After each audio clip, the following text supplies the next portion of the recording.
एक व्यक्ति ने कहा, महाराज जी 2 कान मिले हैं ना, तो आपकी कथा एक कान से सुनता हूं, दूसरी कान से निकाल देता हूं।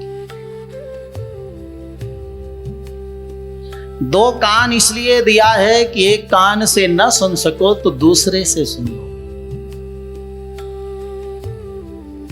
ये विचित्रा देह संपत्ति, भगवान ने शरीर रूपी संपत्ति हमें दिया है ना, जिससे जीव का कल्याण है, उस अंग को 2-2, 3-3 दिया परमात्मा ने।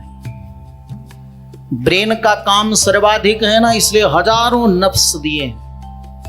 ब्रेन पूरा ब्रह्मांड है। आज तक साइंस इसमें कुछ ज्यादा कर नहीं पाया, 1-8% बस। भगवान ने जीवों के कल्याण के लिए देखो 2 पैर दिए। तीर्थों में जाना है ना, इसलिए 2 पैर। 1 पैर हो तो चल पाओगे। 2 हाथ दिए, सेवा करना है, दान करना है। 2 हाथ। 2 नेत्र दिए कि आपको भगवान का, संत पुरुषों का दर्शन करना। 1 आंख गड़बड़ हो गई तो 1 से काम चल जाएगा। और 2 कान दिए कि 1 गड़बड़ हो जाए तो दूसरे से कथा सुनो। और हृदय कितना महत्वपूर्ण है, इसलिए हार्ट में 3 नड़ियां दी रक्त संचार के लिए।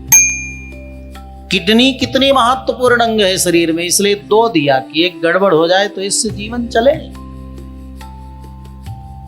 और ये जान कर के हजारों वर्षों बाद विज्ञान का आविष्कार होगा, तो अंदर अतिरिक्त नसें भगवान ने स्थापित किया कि बाईपास हो तो काट करके जोड़ दिया जाए।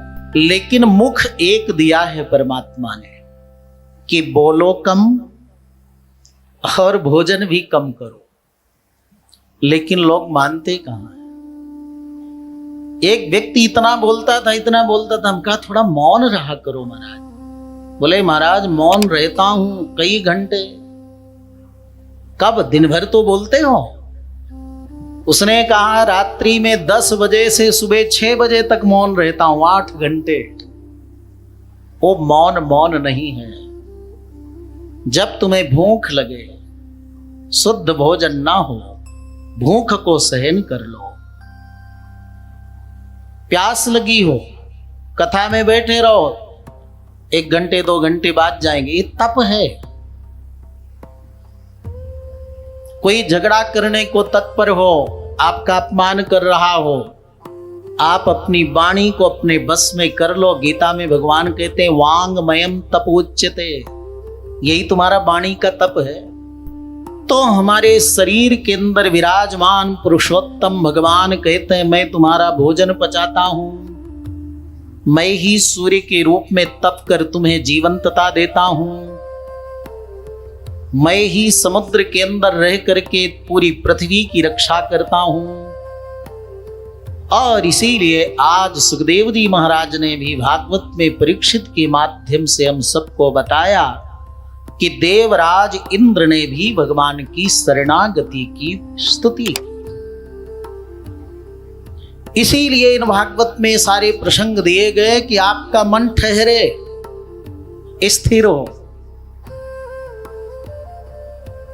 भगवान की प्रधानता दो। बड़े प्यारे उदाहरण दिए हैं सुखदेव जी ने भागवत में।